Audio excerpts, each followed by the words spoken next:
Hi! എല്ലാവർക്കും നമസ്കാരം. ഇത് കാണുമ്പോൾ നിങ്ങൾക്കിപ്പോ എന്താ തോന്നണതെന്ന് എനിക്കറിയില്ല. എനിക്കെന്താന്ന് ആദ്യം അതിശയിച്ചു പോയി. പിന്നെയാണ് കാര്യം മനസ്സിലായത്. അപ്പൊ കാര്യത്തിലേക്ക് വരാം. അപ്പൊ ഇന്ന് തൃശ്ശൂർ പോയപ്പോ കണ്ടതാണ് ഈ സംഭവം.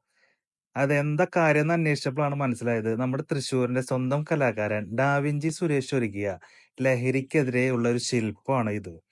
ഈ ശില്പം എന്ന് പറഞ്ഞു കഴിഞ്ഞാല് ഏകദേശം ഒരു 40 അടിയോളം നീളമുള്ള ഒരു ശില്പമാണ് ഇത് ഉണ്ടാക്കിയിട്ടുള്ളത്. മാത്രമല്ല ഇതിന്റെ ഉണ്ടാക്കിയ ഒരു കാര്യങ്ങൾ എന്താന്ന് അന്വേഷിച്ചപ്പോ അദ്ദേഹം പറഞ്ഞത്, ഇത് വാഹനങ്ങളുടെ ഗിയർ വീൽ ഉപയോഗിച്ചിട്ടാണ് ഈ ഒരു 40 അടിയോളം നീളമുള്ള ഇത്രയും വലിയൊരു ശില്പം അവിടെ ഉണ്ടാക്കിയിട്ടുള്ളത്. എനിക്ക് തോന്നുന്നത് ഇന്ത്യയിൽ തന്നെ ഏറ്റവും വലിയ ഒരു ശില്പമാണ് ലഹരിക്കെതിരെ ഇതുപോലെയുള്ള ഒരു ലഹരി ഭീകരൻ ഉണ്ടാക്കിയിട്ടുള്ളത് എന്നുള്ളതാണ്. അതുപോലെ തന്നെ ഈ ലഹരി ഭീകരൻ ഉണ്ടാക്കാൻ വേണ്ടിയിട്ട് അതിനുള്ള ഫണ്ടും കാര്യങ്ങളൊക്കെ ചെയ്തിട്ടുള്ളത് ICL ഫിൻകോർപ്പ് എന്നുള്ള ഒരു സ്ഥാപനം കൂടിയാണ്. തൃശ്ശൂരിലെ വടക്കേ സ്റ്റാൻഡിന്റെ പരിസരത്താണ് ഈ ഒരു ലഹരി ഭീകരനെ അവിടെ സ്ഥാപിച്ചിട്ടുള്ളത്. അപ്പോ ആ വഴിക്കൊക്കെ പോകുമ്പോൾ ജസ്റ്റ് ഒക്കെ ഒന്ന് കാണുക. അത്രയും മനോഹരമായിട്ടാണ് നമ്മുടെ സുരേഷേട്ടൻ അത് അടിപൊളിയായിട്ട് ചെയ്തിട്ടുള്ളത്. കുറേ മാസങ്ങളുടെ കഠിന അധ്വാനത്തിന്റെ ഫലമായിട്ടാണ് ഇതുപോലെ ചെയ്തിട്ടുള്ളത്.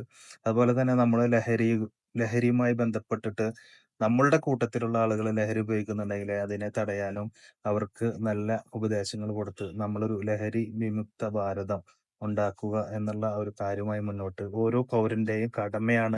ഉദ്ഘാടനത്തോടനുബന്ധിച്ചിട്ട് ഇന്നവിടെ നല്ല കുട്ടികളുടെ ഫ്ലാഷ് മോബ് ഉണ്ടായിരുന്നു. അതുപോലെ ഡിസ്ട്രിക്ട് കളക്ടർ വന്നിരുന്നു, മേയർ ഉണ്ടായിരുന്നു.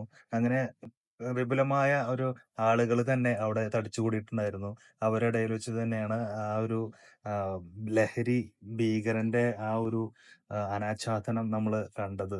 വളരെ മനോഹരമായിട്ടാണ് അദ്ദേഹം ഉണ്ടാക്കിയിട്ടുള്ളത്.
അപ്പോൾ ഈ വീഡിയോ ഇഷ്ടപ്പെട്ട് കാണുമെന്ന് വിചാരിക്കുന്നു. കണ്ടവരെല്ലാവരും നിങ്ങളുടെ ഫ്രണ്ട്സിനൊന്ന് ഷെയർ ചെയ്ത് കൊടുക്കുക. ഇതുപോലത്തെ നല്ല നല്ല വീഡിയോസിന് വേണ്ടി ഈ പേജ് ഒന്ന് ഫോളോ ചെയ്ത് വെക്കുക. അപ്പോൾ നല്ലൊരു വീഡിയോയുമായി വീണ്ടും കാണാം.